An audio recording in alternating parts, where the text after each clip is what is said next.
제가 대학 다닐 때 이야기입니다. 집이 인천이라서 전철과 버스를 타고 통학을 했습니다. 그런데 저녁 시간에 가정교사 아르바이트도 있었고 또 가끔 모임도 있어서 밤늦게 귀가할 때가 잦았습니다. 그 당시는 야간 통행금지가 있었어요.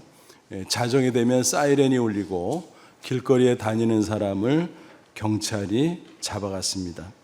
그래서 막차를 못하면 난감했습니다. 자칫 파출소에 붙잡혀서 밤새고 새벽에 풀려날 수 있었던 겁니다. 그러니까 늦은 밤에 막차를 놓치지 않으려고 안간힘을 쓸 수밖에 없었죠. 그래서 어느 날이었어요. 그날도 아르바이트가 있었는데 보강하는 날이라 아주 늦게 끝났습니다. 막차를 타려고 급히 갔어요. 역에 도착했는데 전철이 막 들어옵니다. 그래서 계단으로 뛰어 내려갔고 문이 닫히려고 하는 그 찰나에 쏙 들어갔습니다. 야, 다행이다. 그런데 문제는 그 다음이었습니다. 청량리에서부터 구로까지는 쭉 똑같거든요. 수원행이든 인천행이든. 그런데 구로에서 갈라지는데 안내방송에 나오는 겁니다. 다음 역은 가리봉역입니다. 현재 가산 디지털 단지역, 옛 이름입니다. 수원행이었던 겁니다. 그래서 야, 큰일 났다. 그래서 급히 가리봉에서 내려서 건너편으로 갔고 다시 구로역으로 갔고 거기서 인천행을 기다리는데 문제는 막차가 지나갔나? 초조한 마음으로 기다리는데 그날따라 연착이 되어서 탈 수가 있었습니다. 땀을 뻘뻘 흘리며 가슴을 쓸어내린 기억이 생생합니다. 여러분, 제가 왜 이런 이야기를 꺼냈을까요? 열차를 탈 때 제일 중요한 게 뭘까요? 겉모습? 좋은 차면 좋을까요? 또 빨리 타면 좋을까요? 그게 능사가 아니죠. 목적지가 중요합니다. 목적지를 확인하고 타야 되는 것입니다. 여러분, 우리 인생도 마찬가지입니다. 속도보다 방향이 중요합니다. 겉모습보다 목적이 중요한 것입니다. 혹시라도 잘못된 방향으로 가고 있다면 가급적 속히, 아니 당장 내려서 바른 방향으로 바꿔 타야 되는 것입니다.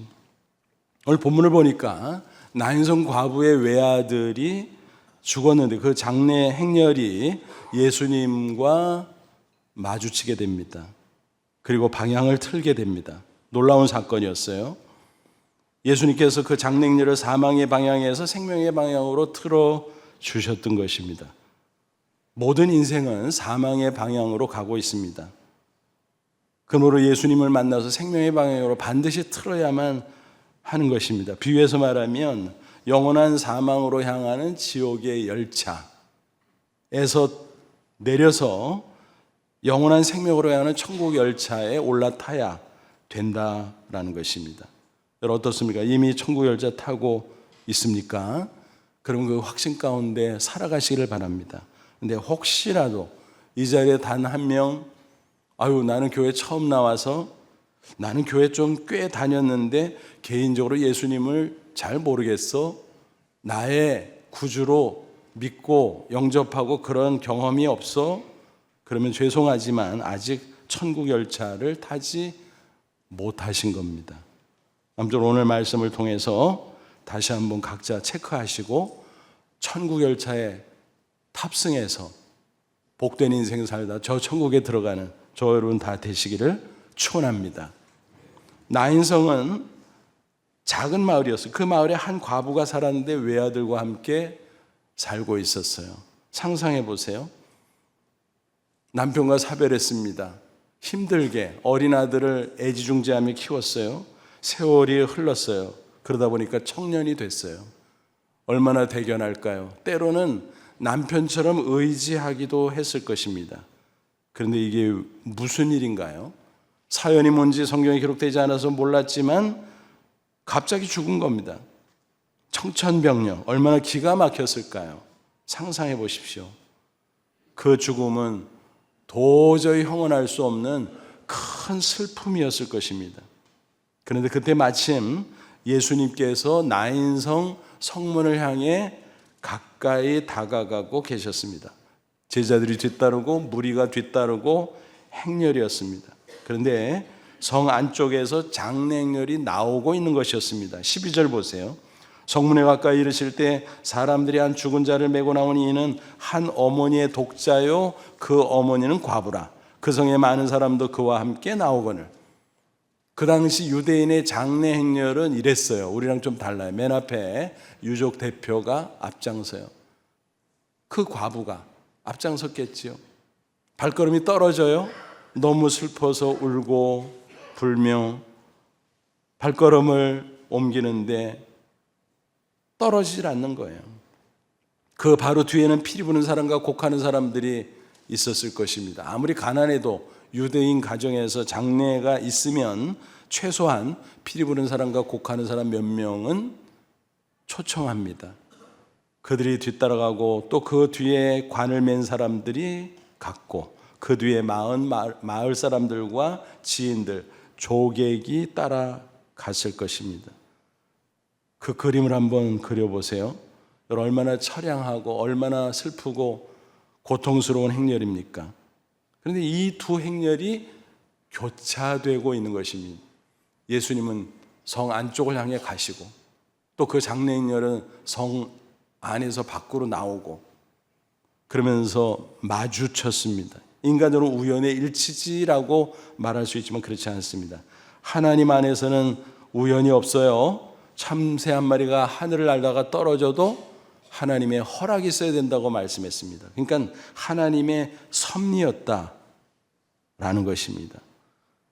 예수님의 영원한 생명의 행렬과 또 영원한 사망의 장례 행렬이 마주치게 되었다라는 것입니다.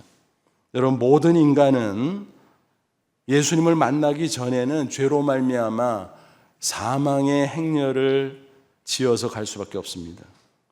사망 권세, 죄로 말미암아 있게 되는 것입니다. 로마서 5장 12절. 그러므로 한 사람으로 말미암아 아담이죠. 죄가 세상에 들어오고 죄로 말미암아 사망이 들어왔나니 이와 같이 모든 사람이 죄를 지었으므로 사망이 모든 사람에게 이르렀느니라. 아담으로 말미암아 그 후손된 모든 인간이 원죄를 이어받고 또 자범죄를 지음으로 죄인이고 그 죄로 말미암아 사망의 권세 아래 묶여 있다. 지배를 당하게 된다라는 것입니다. 그래서 로마서 6장 23절에 뭐라 그래요? 죄의 삭은 사망. 근데 여기서 사망은요, 우리가 흔히 말하는 생물학적 사망과 달라요. 성경적 사망의 기본 개념은 분리 이렇게 나눠지는 거, 분리입니다. 육체가 살아있어도 그 속에 영혼이 죄로 인해서 하나님과 분리됐다. 하나님으로부터 영적인 생명, 지혜, 평안, 기쁨, 만족 이런 게 흘러들어오질 않아요. 그러니까 공고하죠. 육체는 멀쩡해도 그걸 가리켜 영적 사망이라고 하죠. 그러다가 육체의 수명을 다하면 육체에서 영혼이 분리돼요. 이게 육적 사망이에요. 그래서 흙은 흙으로 돌아가고 흙으로 만들어진 육체를 흙으로 돌아가고 영혼은 내세로 들어가는데 하나님의 심판받아 그 다음에 어떻게 되죠? 영원한 사망. 그래서 영원한 사망은 뭐야? 하나님으로부터 영원히 분리돼서 만회할 기회가 없어져. 천국부터 영원히 분리돼서 만회할 기회가 없어져. 그게 영원한 사망이야. 끝나는 것이 아니라 영원한 지옥에 떨어져서 영원히 고통받으면서 사는 거예요. 그래서 그걸 영벌이라고도 말하지요. 근데 이런 영원한 사망, 지옥의 영벌 이런 얘기를 하면 사람들이 무척 기분 나빠해요. 저도 옛날에 그랬어요. 아이 무슨 지옥 타령하고 앉았어. 그런 게 어디 있어. 없으면 웃어 넘기면 되지. 왜 화를 내지? 옛날엔 그랬는데 지금 생각해 보면 야, 그거 화를 낼 일이 아닌데 지옥 없다고 생각하면 그냥 웃어 넘기면 돼. 아, 저 사람들은 찌질하게 지옥을 믿고 뭐 지옥 안 가려고 예수 믿는데 그리고 웃어 넘기면 되잖아요.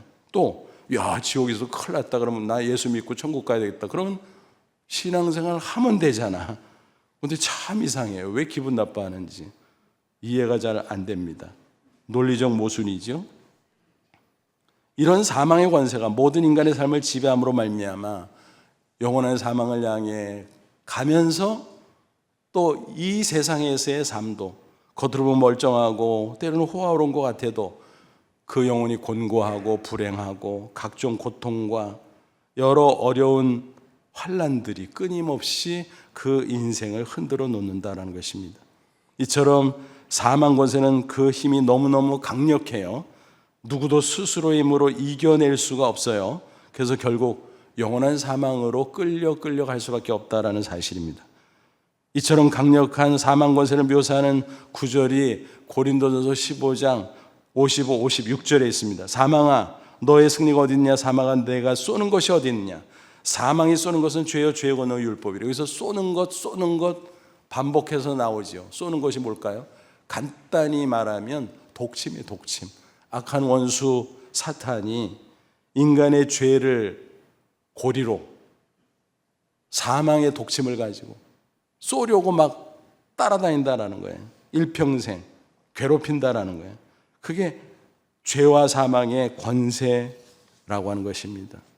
여러분, 이와 같은 죄와 사망의 권세에서 벗어나지 못하면, 구원받지 못하면 누구라도 비참함 속에 살아가다가 영원한 사망에 떨어질 수밖에 없다는 사실을 꼭 기억하시 바랍니다.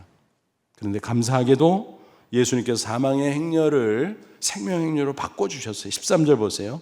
주께서 과부를 보시고 불쌍히 여기사 울지 말라 하시고 그 과를 보고 측은히 여기셨어요. 동정하셨어요. 그건 그냥 아이고 불쌍해라 그게 아니라 지적으로 이해하는 것이 아니라 체험적 동정입니다. 여러분 따져보세요. 예수님의 육신의 모친 마리아 뭐예요? 남편과 일찍 사별한 여인이었어요. 예수님은 장남이었어요. 요셉 육신의 아버지와 마리아 사이에 태어난 동생들이 있었잖아요. 얼마나 고달픈 삶을 살았을까요? 그 가운데 모친 마리아가 슬퍼하고 힘들어하는 모습을 지켜봤을 것입니다. 체험했어요. 그러니까 그런 마음으로 불쌍히 여기셨다는 것입니다. 그러면서 뭐라고 말씀하세요? 울지 말라. 그냥 달래는 게 아니에요. 괜히 마사지 해주는 게 아니에요. 내가 책임지고 살려낼 테니 울지 마시오 라는 단언이었습니다. 그리고 어떻게 하십니까? 14절 가까이 가서 그 관에 손을 대시니 유대인 관습으로는 시신이나 관에 손을 안 대요. 촉수금지. 그런데 그 관습을 어기고 예수님이 손을 대셨어요. 야, 잘못한 거 아닌가? 바리새인은 그렇게 판단할 수 있지만 예수님은 전지전능하신 하나님이고 절대 성결의 능력을 갖고 계신 분이에요. 그러므로 그걸 만짐으로 부정타는 것이 아니라 그 접촉된 것을 성결케 해요. 놀라운 능력으로. 그래서 맨자들이 서는지라 깜짝 놀라죠. 야, 이럴 수가 있나? 어떻게 이럴 수가 있나? 깜짝 놀라서 멈췄는데 예수께서 이르시되 청년아 내가 내게 말하니 일어나라 하시매. 유대인의 관은요 이렇게 개방되어 있어요. 그러니까 시신이 보여. 이렇게 누워있는 게 보여. 거기다 대고 말씀하시 일어나. 그런데 놀라운 일이 벌어져요. 15절 죽었던 자가 일어나 앉고 말도 하거늘 예수께서 그를 어머니에게 주시니 살아났어요. 앉아요. 말도 해요. 그래서 그 여인에게 건네주면서 아들 데리고 가시오. 예수님 아마 그렇게 말씀을 하셨을 겁니다.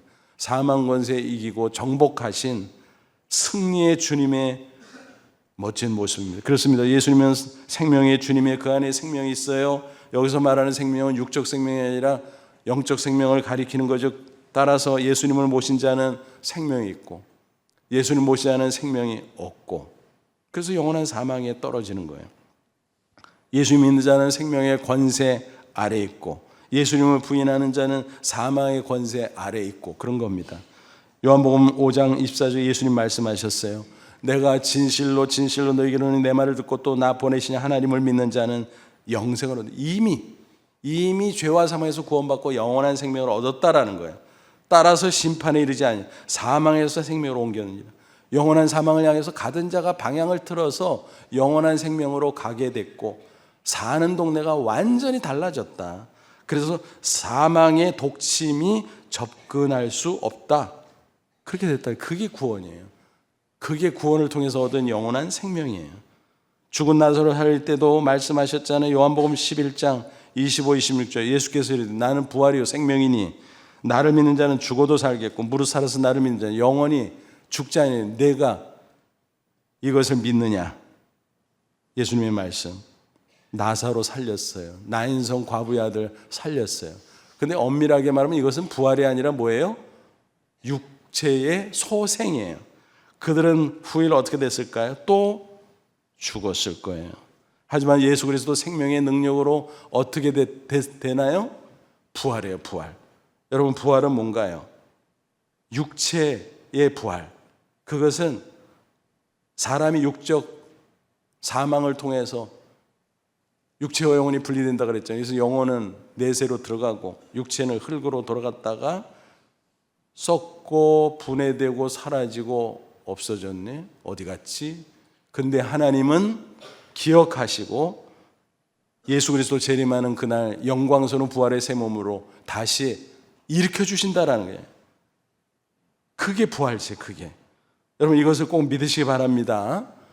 사도신경 매번 고백하면서도 영혼이 천국 가는 건 믿는데요, 육체가 나중에 예수님 재림하는 거나 영광스러운 부활체로 부활하는 것은 안 믿는 사람이 많아요. 그게 이상하다고 생각하는 거예요. 이상하긴 뭘 이상해요. 여러분, 자연계 안에서도 부활의 법칙이 작동하잖아요. 씨앗을 땅속에 묻었더니 썩었어. 완전히 죽는 것 같으네. 분해돼서 사라진 것 같아. 근데 거기서 줄기가 올라오고 화려한 꽃이 피잖아요. 애벌레가 기어다녀서 이거 뭐야? 근데 없어졌어. 알고 보니까 고치 안에 들어가 있어. 그러던 어느 날 고치를 찢으면서 나비가 나와서 창공을 펄럭펄럭 날아다녀. 야, 신기하죠? 여러분, 그냥 교과서 배우고 그런가 보다 그러고 맨날 보니까 그렇지 사실은 그거를 들여다보면 들여다볼수 신기한 거예요. 그게 부활의 법칙이에요. 물리적 세계 속에서. 여러분, 우리는 영육간에 부활의 놀라운 법칙이 작동합니다. 그래서 영혼은 이미 중생, 거듭나서 새 생명, 영원한 생명을 얻었거니와 육체가 흙으로 갔다가도 장차 부활합니다. 그래서 우리는 사도신경 쭉 신앙 고백하잖아요. 맨 마지막에 뭐예요? 몸이 다시 사는 것과 몸이 다시 부활을 믿는다는 거예요. 누구의 부활? 내 부활을. 나 자신의 부활을 믿습니다. 그리고 영원히 사는 것을 믿사옵나이다. 아멘. 그러잖아요. 그 부활체는 어떻게 생겼을까요? 고린도서 15장 42절 44절 죽은 자의 부활도 그와 같으니 썩을 것으로 심고 썩지 않을 것으로 다시 살아나며 앞에 거는 지금의 육체, 뒤에 거는 부활할 때 새로운 몸. 그래서 썩지 않을 것으로 다시 살아나며 욕된 것으로 심고 영광스러운 다시 살아나며 약한 것으로 심고 강한 것으로 다시 살아나며 육의 몸으로 심고 신령한 몸으로 다시 살아나며 육의 몸이 있은즉 또 영의 몸도 있느니라. 몸은 몸인데 신령한 몸. 그래서 썩지 않고 강하고 영광스럽고 찬란하고 빛나고 아름답고 우리의 상상 그 이상 그 이상 그 이상이 될 것입니다. 여러분 어떻습니까? 사망의 행렬에서 벗어나셨습니까? 절망과 고통과 상실의 행렬에서 벗어나셨습니까? 여러분이 예수 그리스도를 나의 구주로 믿고 진심으로 영접하셨다면 그 사망의 행렬에서 벗어난 줄로 믿습니다. 확신하시기 바랍니다. 그런데 앞서도 말씀드렸지만 만약 여기 계신 분 중에 한 명이라도 나는 모르겠어, 나는 확신이 안 돼 라면 이 시간 말씀을 통해서 결단하셔야 됩니다. 그게 없다면요, 아직 나인성 과부의 아들의 장례 행렬 뒤따라가고 있는 것과 같습니다. 당장은 육신적으로 괜찮겠지요. 안락할 수도 있죠. 풍요로울 수도 있죠. 화려할 수도 있죠. 하지만 그것은 방향을 잘못 잡고 가는 육신의 삶에 불과한 것입니다. 그러므로 예수 그리스도를 나의 구주로 믿고 영접하고 예수님이 이끄시는 영원한 생명과 영원한 축복으로 나아가는 천국 열차에 올라타야 된다는 것입니다. 예수님을 따르는 사람들의 행렬, 그래서 비유로 천국 열차라고 부르는 것입니다. 본문을 읽으면서 한번 상상해보면 그 광경이 얼마나 아름답게 펼쳐지는 16절 보세요. 모든 사람이 두려워하여 하나님께 영광을 돌리며 이르되 큰 선지자가 우리 가운데 일어나셨다고 또 하나님께서 자기 백성을 돌보셨다 하더라고. 뭐예요? 야, 죽은 자를 살려? 저 예수가 도대체 누구지? 모세 같은 선지자야? 엘리야 같은 선지자야? 이러고 있어요. 근데 사실은 그 이상이죠. 하나님의 아들, 생명의 주님, 부활의 주님. 그렇죠? 그들은 예수님을 따르면 그것을 확신하게 됐을 것입니다. 또 그 소문이 퍼지면서 한 사람 두 사람 믿고 예수님을 따르고 천국 열차에 올라탄 거죠. 그리고 그 행렬 뒤를 잇고 있게 됐겠죠. 17절에 보니까 예수께 대한 소문이 온 유대와 사마리아에 두루 퍼지니라. 이 복음이 전파되고 저와 여러분에게까지 와서 우리도 믿음으로 그 천국 열차 뒤에 붙고 있고 따라가고 있는 줄로 믿습니다. 그러므로 천국 열차를 타지 않았다면 빨리 타야 됩니다. 제가 신학교 다닐 때 그 강의실 뒤쪽에 늘 앉아있던 중년의 신학생이 있었습니다. 신학교 가보니까 뭐 나이도요 뭐 천차만별, 각계각층에서 뭐 이런저런 일하던 사람들이 주님의 부르심 받고 이렇게 와서 한 클래스에서 공부를 하더라고요. 그래서 처음에는 신기하더라고요. 근데 중년의 신학생, 너무 점잖으시고 꼭 보살처럼 생기셨어요. 그래서 접근하기가 어려워서 대화를 못 해봤는데 나중에 알고 보니까 전직 스님, 본명은 해경, 본명은 김성화, 나중에 목사님이 됐죠. 그분은 경북대 수학과 출신으로 교사로 근무하다가 뜻한 바가 있어 신학교 아직은 안 왔어요. 머리를 깎고 절에 들어갑니다. 그리고 그 불교 종단의 중책도 맡고 해외 여러 나라에 가서 연수도 하고 돌아와서 한국 불교계 자기 종단 내부를 보니까 이거 안 되겠어. 개혁을 해야지. 그래서 결심을 합니다. 사제를 털어 불교대학을 설립하자. 그런데 사기 사건에 연루되어서 재산도 잃고 감옥에 가게 됩니다. 그럼 뭐 해야 돼요? 시간이 많으니까 불교서적 읽고 불경 읽고 그래서 대출을 계속 하고 있는데 어느 날 교도관이 요구했던 불경을 갖다 주지 않고 책을 내미는데 보니까 신약전서. 화가 났습니다. 당신 뭐야? 근데 그 교도관은 알고 보니까 군복무를 대신하는 경비교도대 대원이었습니다. 그 젊은이가 이렇게 말해서 스님, 저는 대학생으로 군복무로 여기서 근무하고 있는 겁니다.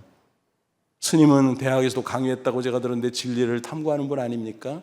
기독교는 진리입니다. 세계 수십억이 그것을 따르고 있습니다. 그래서 한번 스님도 읽어보시는 게 좋지 않겠습니까? 저는 내일 제대합니다. 스님을 위해서 계속 기도하겠습니다. 그리고 성경책을 딱 놓더니 그냥 가버리는 거예요. 얼마나 화가 났습니까?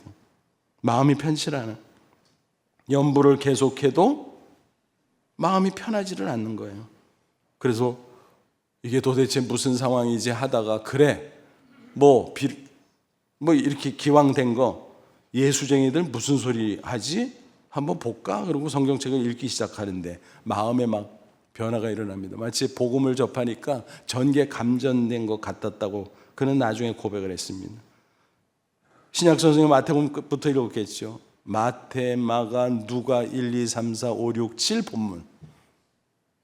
나인성 과부의 아들을 예수가 살렸다? 비슷한 이야기가 불경에도 있는데 한 번은 석가모니가 제자를 이끌고 어느 마을을 지나가는데 한 여인이 울고불고 매달려 간청합니다. 부처님, 내 아들이 죽었어요. 살려주세요. 살려주세요.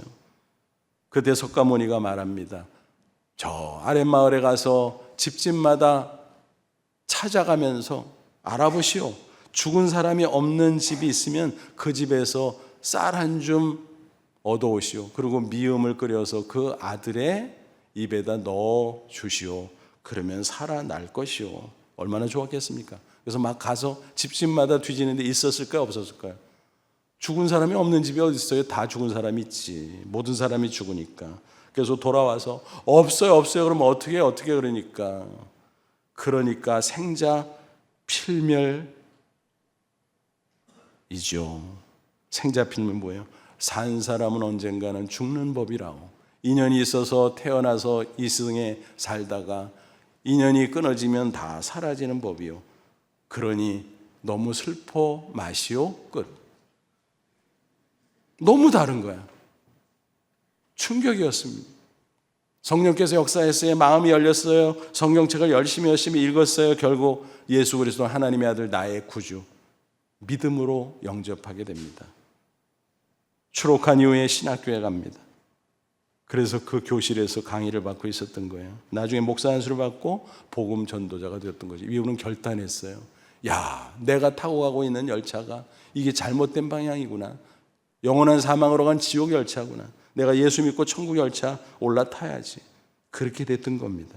여러분 누구나 이분처럼 결단이 필요해 우물쭈물 안일하게 살다가 자신이 탄 인생 열차가 엉뚱한 방향으로 간다면, 그러다가 나중에 영원한 사망으로 떨어진다면, 아무리 세상에서 부귀영화를 누린들 육신의 삶이 기껏해 100년인데 그거 잠깐 누리고 영원한 고통을 겪겠습니까?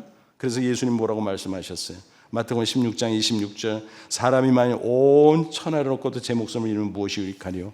사람이 무엇을 주고 제 목숨과 바꾸겠니? 온 천하를 소유하고 호사스럽게 산다고 할지라도 죄와 사망에서 구원받고 영원한 생명을 얻어야 될 때 그것을 얻지 못한다면 그게 무슨 소용이 있냐라는 것입니다. IMF 직후에 많은 기업들이 줄도사를 했죠. 그때 도사는 어느 그룹의 회장의 이야기입니다. 뭐 이런저런 비리가 밝혀져서 이제 감옥에 갔는데 다행히 사면이 됐어요. 그래서 나왔어요. 근데 나오고 나서 또 이런저런 범죄 사실이 밝혀졌습니다. 불법 대출을 받은 거, 횡령을 한 거 등등. 그래서 재판받고 다시 감옥에 가야 되니까 너무너무 싫어서 해외 도피를 합니다. 그래서 여기저기 도망을 다니다가 남미 에콰도르에서 객사를 합니다. 그걸 제가 신문에서 보고, 야, 그 그룹 회장 엄청 잘 나갔는데, 엄청 빛깔나게 살았는데, 야, 인생의 말년이 이렇게 되더니. 여러분, 인생 열차가 방향을 잘못 잡으면 그렇게 되는 거예요. 잠깐이에요, 잠깐. 반면 예수님을 영접하면 게다가 세례까지 받으면 안심이 됩니다. 천국 열차 타고 저 영원한 천국을 향해 복된 인생을 살면서 나아가는 것입니다. 물론 믿음으로 구원받기에 그게 우리 기독교 기본교리잖아요. 정식 세례를 받지 못해도 믿으면 구원받고 천국에 들어갈 수는 있습니다. 누가복음 23장 43절에 예수님께서 십자가 달릴 때 옆에 있는 회개한 강도에게 그랬잖아요. 내가 오늘 나와 함께 나원 천국에 있으리라. 예수님이 직접 확인해 줬으니까 맞죠? 그런데 시간적인 여유와 기회가 있으면 반드시 세례를 받아야 됩니다. 그러면 자기의 구원의 확신도 견고해지고 또 공적으로 하나님의 백성, 그리스도인인 것이 인증될 수 있는 것입니다. 마치 탑승권을 딱 받고 좌석에 편안히 앉아 있는 것과 같다라는 것입니다. 아주 오래전의 이야기입니다. 어느 가정에 어르신이 있었어요. 연로하신 가운데 이제 따님이 판단할 때, 우리 어머니가 고령인데다가 몸 상태가 예전 같지 않아. 그러면 가실 때가 가까운데 문제네. 예수님을 영접하지 않아서. 그래서 교회에 연락했어요. 저와 몇 사람이 신방 갔어요. 어르신이니까 뭐 이렇게 저렇게 쉽게 설명하고 그런 가운데 복음을 제시했어요. 그러니까 다행히도 마음을 열고 믿음으로 예수님을 영접했습니다. 너무 기뻤어요. 근데 휴대용 세례기를 가지고 갔었거든요. 그런 경우는 긴급 세례를 베풀 수가 있어요. 그래서 세례를 베풀고 왔는데 너무 좋아하시는 게 어르신이. 다음 날이었어요. 그 집에 가사 도우미가 이렇게 매일 와서 일을 해주는데 그분에게 이 어르신이 이렇게 얘기하더랍니다. 어제 우리 아이가 수속 다 밟아놨어. 나 빨리 가야 돼. 그러더랍니다. 그래서 뭔 소리야. 이상해서 그분이 집사님에게 물었습니다. 아니, 가족들이 어디 외국에 이민 가세요? 그러니까 막 웃으면서 그거요. 어저께 목사님이 예수님 믿으면 천국 수속 밟는 거라 그랬더니 그걸 인용했군요. 천국 수속이요, 천국. 그렇게 설명해 줬다는 이야기를 들은 적이 있습니다. 여러분, 예수님을 믿으면 천국 열차 타고 한 사람 한 사람 거기에 붙고 있고 이 긴 천국 열차 행렬이 뭐예요? 그게 교회 공동체인 거예요. 그러므로 저와 여러분 개인적으로 예수 그리스도를 나의 구주로 믿을 뿐만이 아니라 또 같은 지체로서 교회 공동체를 이루며 천국을 향해 승리의 인생 함께 살아갈 수 있기를 축원합니다. 그러면 천국 글자에 올라탄 사람으로 우리는 어떻게 살아가야 될까요? 감사하며 사랑하며 또 복음을 전하며 살아가야 될 것입니다. 흔히 죽기 전에 꼭 하고 싶은 일들을 정리해서 리스트를 만든 걸 뭐라 그래요? 버킷 리스트라고 하죠. 근데 저는 그걸 보면서 그런 생각했어요. 그거 말고 평생의 버킷 리스트, 그거 말고 매일의 버킷 리스트를 작성하고 그것을 실천하면 얼마나 좋을까? 그게 최고의 인생이라고 생각합니다. 왜냐하면 거창한 것들을 적어놓고 하다가 다른 거 놓칠 수가 있어요. 그거 제대로 이루지도 못하고. 그러느니 차라리 매일매일 일상 속에서 버킷리스트를 정해놓고 그것을 실천할 수 있다면 그게 행복한 인생이고 그게 아름다운 생애가 되지 않겠는가, 그런 말씀을 드리고 싶습니다. 어떤 분의 간증이에요. 간경화로 고생하다가 어떡하나 하다가 다행히 간 이식을 받을 수 있었어요. 그래서 치유되고 건강하게 살게 된 분의 이야기입니다. 수술 때의 눈이 긴장이 됐어요. 수술 실패하면 이게 마지막일 수도 있는데 만감이 교차됐어요. 주마등처럼 지난 세월의 추억이 막 하나하나 스쳐가는데 놀랍게도 일상의 추억들이 지나갔습니다. 가족과 친지들과 어울리던 그 삶의 모습들, 함께 식사하던 거, 함께 이야기를 나눴던 거, 함께 놀이를 하던 거, 함께 산책을 하던 거, 함께 교회 생활을 하던 거, 뭐 그런 것이었어요. 뭐 어마어마한 게 아니었어요. 근데 그게 지나가는데 이게 지나가고 나에게 더 이상 주어지지 않을 수도 있다는 걸 생각하니까 그 그리움이 사무쳤습니다. 눈물이 주르륵 흘렀습니다. 하지만 다행히 수술이 잘 됐어요. 그래서 그는 간증하고 고백했습니다. 이제 남은 인생 일상을 살아가며 일상 속의 아름다운 추억을 쌓아 나가겠습니다. 저는 그 이야기를 들으면서 최고라고 생각했어요. 여러분, 그게 최고의 인생 아니겠습니까? 아름다운 추억을 쌓는 것이 최고의 인생입니다. 그게 인생의 가장 큰 자산이라고 저는 생각합니다. 일상을 감사하며 살면 행복합니다. 데살로니가전서 5장 18절 범사에 감사하라, 이것이 예수 그리스도 안에 너희를 향하신 하나님의 뜻이니라. 범사 감사는 다른 말로 일상 감사예요. 그러면은요, 일상 행복이에요. 매일매일 그렇게 하면 평생 감사, 평생 행복이에요. 그렇게 함께 살다가 이별할 수도 있죠.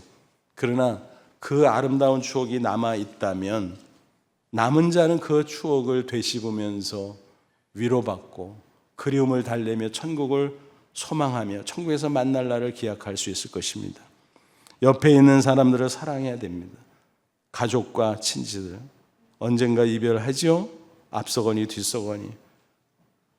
그 전에 사랑의 추억을 많이 만들 수 있기를 바랍니다. 사랑만이 영원하다고 말씀했습니다. 고린도전서 13장 8절 13절. 사랑은 언제까지나 떨어지지 아니하되 그런즉 믿음 소망 사랑 이 세 가지는 항상 있을 것인데 그 중에 제일은 사랑이라. 사랑의 추억을 쌓고 쌓을 때 함께 있을 때 같이 나누고 또 헤어져도 남은 자가 그것을 되씹고 그것으로 사랑의 만족을 얻고 그러다가 천국에 뒤따라가면 만나서 그 옛 추억을 되새기며 두런두런 이야기하며 천국의 복락가더불어 영원히 그 사랑을 누리며 영생하게 될 줄로 믿습니다. 그리고 내가 천국 열차를 또 이렇게 좋은 인생을 살 수 있다면 이 기쁜 소식 복음을 다른 사람들이 전달해 줘야 되지 않겠습니까? 전도야말로 최고의 사랑인 것입니다. 특별히 가족이나 친지들에게 전하지 않으면 두고 후에 막심할 것입니다.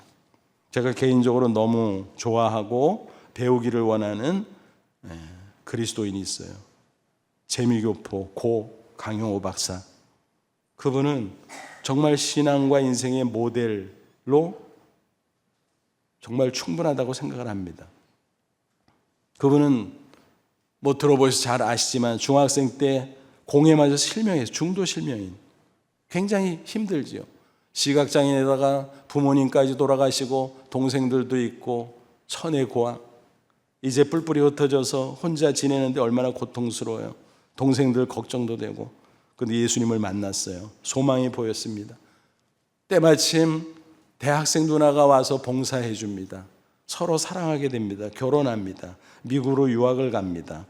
박사학위를 취득합니다. 교육학 교수가 됩니다. 그리고 백악관 국가장애위원회 정책 차관보가 됩니다. 종교사회봉사부문 자문위원이 됩니다. 그렇게 봉직하면서 세계 곳곳 또 도처를 다니면서 예수 그리스도의 그 놀라운 은혜와 사랑을 전파했습니다. 가정을 신앙의 가문으로 세웠어요. 부부의 신앙 아래 두 아들이 잘 자랐습니다. 신실한 그리스도인으로, 안과의사로, 변호사로. 전문의로 자란 것보다 더 좋은 것은 신실한 신앙의 소유자들이 됐다라고 하는 거예요. 그래서 행복한 나날을 보냈습니다. 감사하며 사랑하며. 그런데 세월이 흘러가면서 육체를 가지고 있기에 췌장암 진단을 받습니다. 하지만 담담했습니다. 여한이 없었습니다. 감사하며 사랑하며 복음 전하며 살았다. 그래서 치료는 기본으로 받지만 과도한 치료는 사양했습니다. 그리고 남은 시간을 정리했습니다. 사제 중에 기부할 것을 기부하고 또 가족들과 시간을 보내면서 마지막 성탄절 감사 예배도 드렸습니다. 그리고 임종하기 얼마 전 아내에게, 두 아들에게, 그리고 친지들에게 편지를 각각, 그래서 3통을 남겼습니다. 그 편지를 쭉 읽어보면 아름다운 내용인데 분석해보면 딴 거 없어요. 감사, 사랑, 복음 전도, 그거였습니다. 얼마나 아름다운 인생이었고 아름다운 임종이었는지 그 모습을 보면서 나도 저렇게 살고 저렇게 천국 가면 얼마나 좋을까라는 생각이 들었습니다. 그는 천국 열차를 타고 살았기에 그런 인생 살다 그렇게 마무리할 수 있었다고 저는 확신합니다. 이제 며칠이면 추석입니다. 가족과 친지를 만납니다. 먼저 천국 가신 분들 추모하는 시간도 갖습니다. 이런 계절에는 저절로 우리 인생을 돌아보게 돼요. 기회를 놓치지 마십시오. 남은 날을 계수하는 지혜를 얻을 수 있기를 바랍니다. 나는 어떤 인생의 열차를 타고 있는가, 천국 열차 타고 있는가 확인하십시오. 그리고 확신하십시오. 그리고 천국 열차를 타고 살아가기에 감사하며 사랑하며 복음을 전하며 살아갈 수 있기를 바랍니다. 그게 행복한 인생이 될 것입니다. 그리고 의미 있는 인생이 될 줄로 믿습니다. 아무쪼록 천국 열차 타고 그렇게 행복하고 멋진 인생 살다 저 천국에 다 들어가는 저와 여러분 되시기를 주님의 이름으로 축원합니다. 기도하겠습니다. 이 말씀 붙잡고 기도하자. 하나님, 그렇습니다. 방향도 모르는 채 좋아라고 뭔지도 모르고 인생 열차 타고 달렸던 우리들 멈추시고 예수 그리스도를 나의 인생의 구주로 믿고 영접하고 천국 열차 갈아타게 해주신 것 감사합니다. 이제 확신 가운데 감사하며 사랑하며 복음 전하며 살게 하옵소서. 그래서 행복한 인생, 아름다운 인생, 의미 있는 인생, 존귀한 인생 살다 주님 부르시면 찬송하며 자랑스럽게 천국 들어가는 저희들 되기를 원합니다. 그런 인생으로 우리를 이끌어 주옵소서. 우리 다 같이 간절한 마음으로 잠시 기도합니다. 하나님 아버지 은혜와 사랑을 진심으로 감사합니다. 이 시간 주의 말씀으로 격려하시고 다시 한번 인생의 진리에 우리를 굳게 세워주심을 감사합니다. 예수 믿고 구원받고 이제는 영원한 생명 천국으로 향하는 천국 열차 타고 감사하며 살아가며 복음 전하며 살아가는 저희들, 그래서 나날이 감사가 행복이 되고 또 행복함으로 아름답고 주의 사명 감당함으로 말미암아 존귀한 인생 될 수 있도록 역사해 주옵소서. 예수님의 이름으로 기도하옵나이다. 아멘.